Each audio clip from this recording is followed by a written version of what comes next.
Nasaan na kaya si Iska tsaka si Princess? Ang sabi nila, gagawa kami ng assignment dito sa bahay. Ano ba yan? Ang tagal naman na dumating. Gabi na.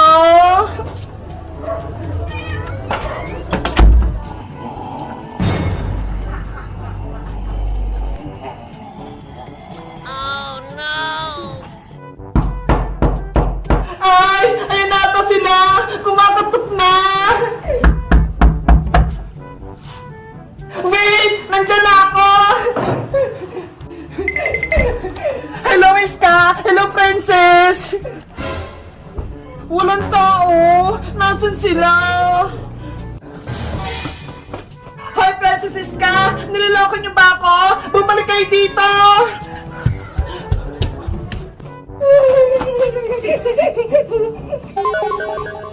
Bumis ka! Bu Princess! Hala! Walang tao! Saan kaya sila nagtago? Nawala agad sila!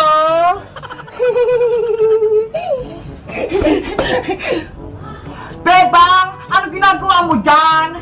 Princess! Nandyan ka? Oo! Kararating ko lang! Tara na! Gumawa na tayo ng assignment! Eh, nasaan si Iska? Hindi mo ba siya kasama? Hindi daw siya makakapunta dito! Hindi daw siya pinayagan ni Aling Greta! Ganun ba?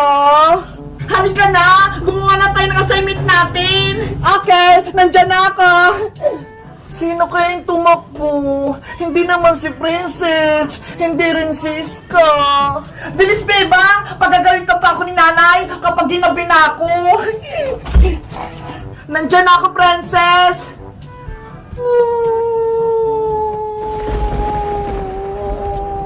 Bebang, ano yung assignment natin? Sabi ni teacher, sagutan daw natin yung activity 4 sa may math, page 12. Math na naman, ang hirap-hirap nun eh. Huwag kang magkalala, Princess. Tuturuan kita para hindi ka mahirapan sa math. Yes! Tuturuan ako ni Bebang! Number 1, 5 times 5. Alam mo ba yung sagot, Princess? 5 times 5? Ano ba yan? Hindi ko alam mag-times.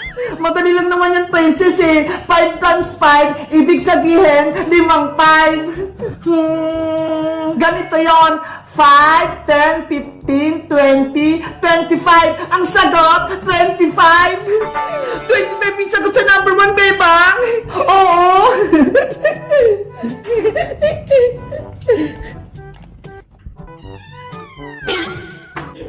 Ano yun? Princess, yung pintuan, kusang nagbukas. Wala naman tao ah. Silipin mo nga, baka si Iska yun. Ayaw nga, baka niloloko tayo ni Iska. Iska, ikaw ba yan? Wala naman tao ah. Princess, sobrang lakas ng hangin. Biglang lumamig. Isarado mo na yung pinto. Oo nga no, biglang humangin. Oh no.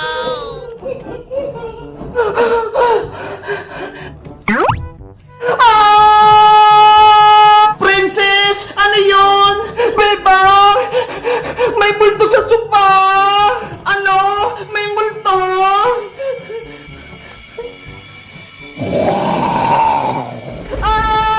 May multo ka!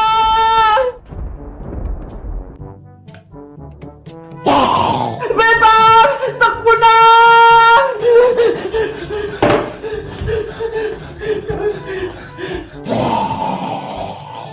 Princess, may nakapasok ng multo dito sa bahay namin!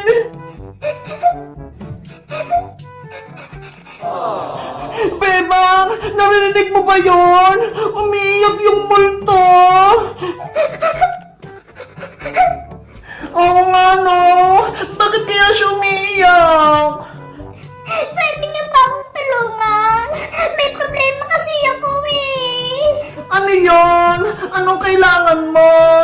Kasi naliligaw ako eh. Hindi ko alam papuntang sementeryo. Kaya napadabad ako dito sa bahay niyo. Ayun lang pala yung problema mo?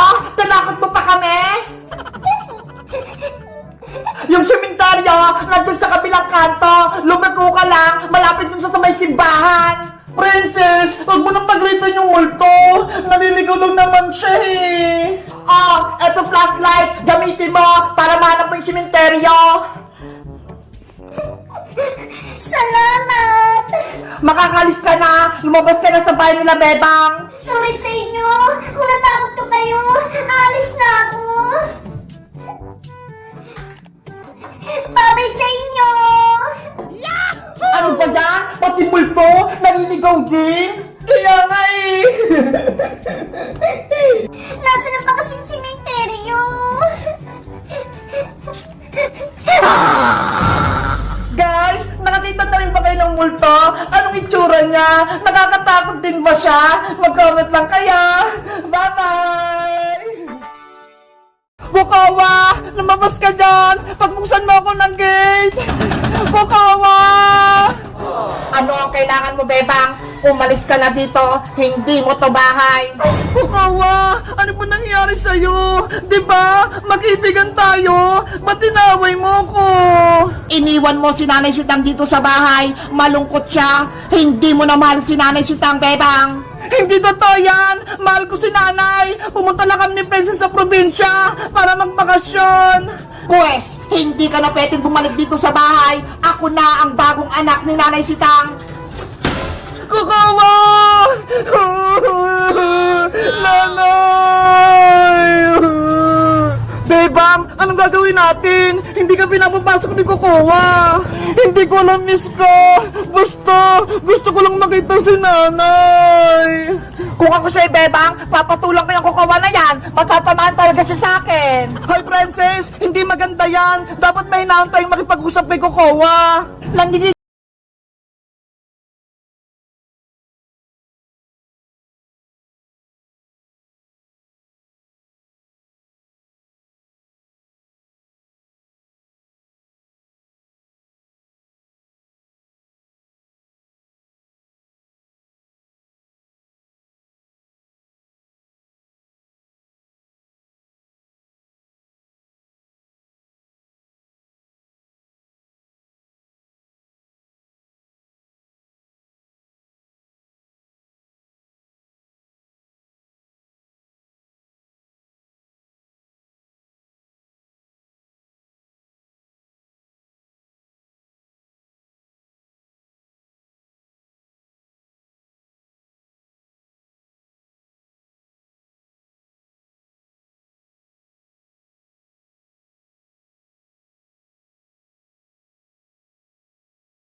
Bebang, Iska, panoorin niyo ang gumawa ng popcorn. Marunong ka ba magluto ng popcorn, Princess? Oo, madali lang to. Painitin ko lang itong mantika, tapos ilalagay ko na itong popcorn. Princess, mainit na yung mantika. Pwede ka na magluto. Oo nga, mainit na.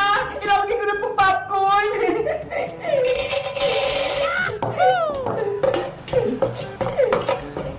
Mag-ingat ka, baka mataliskan ka pa ng mantika. Ayan na! Ayan! Tumatalsik pa! Ayaw nga no! Ang bilis-bilis! Ano ba yan? May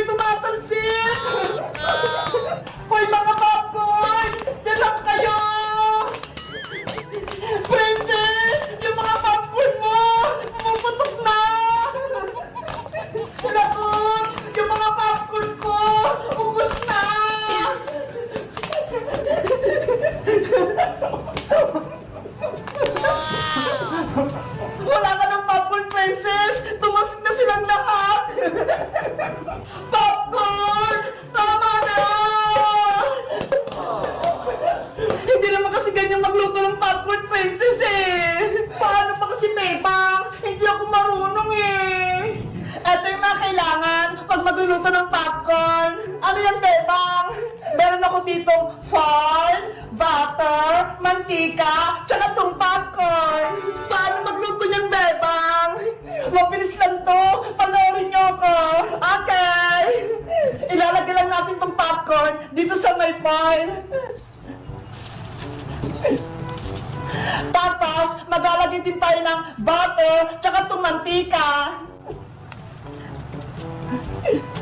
At syempre, etong mantika, konti lang yung ilalagay natin, hindi masyadong madami, kasi meron na tayong butter eh.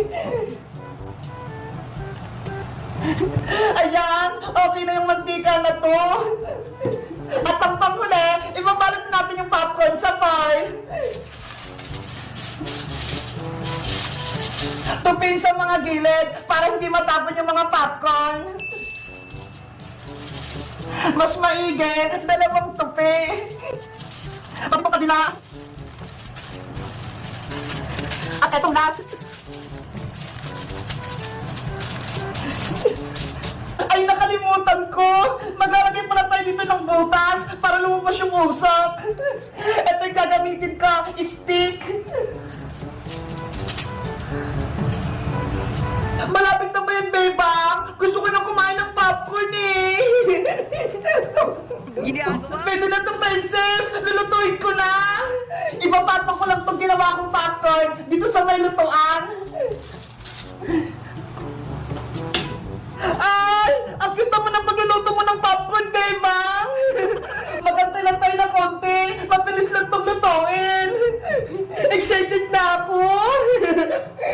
Kapag lumula po na itong pile, ibig sabihin, maluluto na yung popcorn. A few moments later. Narinig niyo ba yun? Pumuputok na siya! Ang galing! Naluluto na sila sa loob! Ayan! Ang lakas ng putok niya! Hala! Para sila naglalaban sa loob! Mga pumuputok sila! Yung pile! Nakulabo na! Iska! Princess! Luto na yung popcorn natin! Sobrang labo na! Yay! Makakain na tayo!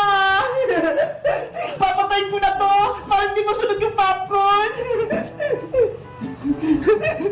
Buksan mo na yung bebang para makakain na tayo! Okay!